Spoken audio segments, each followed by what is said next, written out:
আসি পরবর্তী খবরে। বর্ষায় ভাসত জমি, শুখা মৌসুমে জলের অভাবে নষ্ট হতো ফসল দীর্ঘদিন ধরে, তাই খাল সংস্কারের দাবি জানাচ্ছিলেন জগৎবল্লভপুরের কৃষকেরা। সেই দাবি এবার মেটার পথে। 3 কোটি টাকায় 10 কিলোমিটারের খাল সংস্কার করছে পঞ্চায়েত সমিতি। তাদের দাবি, এতে উপকৃত হবেন প্রায় 80,000 বাসিন্দা।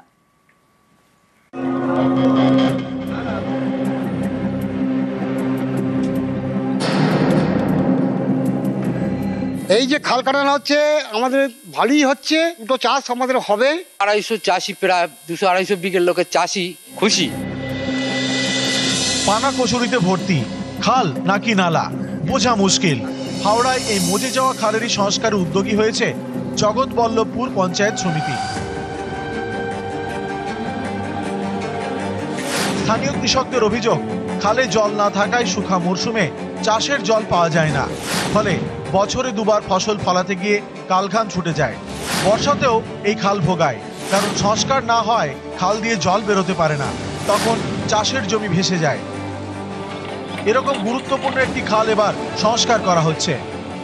আমাদের বর্ষার চাষ, এখান দিয়ে যে জল নিকাশি হয়, জল নিকাশ করতে পারে না, বন্যা হয়ে যায়, আমরা চাষ করতে পারি না। গরমের ধানে চাষ করি, জল অভাবে আমাদের চাষ হয় না ভালো।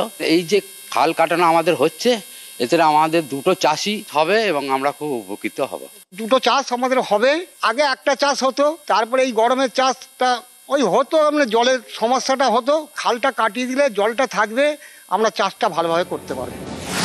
জগৎবল্লভপুর পঞ্চায়েত সমিতির দাবি, খাল সংস্কারের ফলে 8টি পঞ্চায়েতের প্রায় 40টি গ্রাম উপকৃত হবে। প্রত্যক্ষভাবে উপকৃত হবেন অন্তত 250 কৃষক। সব মিলিয়ে খাল সংস্কারের সুফল পাবেন 40 গ্রামের প্রায় 80,000 বাসিন্দা।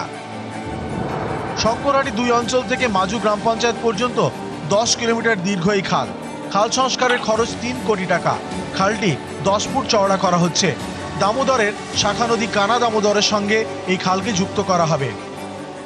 এলাকার চাষিদের দীর্ঘদিনের দাবি ছিল যাতে সেটা সংস্কার করা হয়। গত 6 তারিখ সেই কাজটা শুভ সূচনা শুরু হয়। এর ফলে বহু মানুষ চাষ করতে পারবে। যে জলের অভাব ছিল তাদের সেটা যেমন মিটবে, অল্প বর্ষা হলে যে মাঠে জল জমে যেত, ফসলের ক্ষতি হতো, সেটা থেকেও মানুষ মুক্ত হবে। জগৎবল্লভপুর পঞ্চায়েত সমিতির আশা, আগামী 1 মাসের মধ্যে খাল সংস্কারের কাজ শেষ হবে। রাজু ভূঁইয়া ও দেবাশিস চক্রবর্তীর রিপোর্ট, নিউজ 18 বাংলা।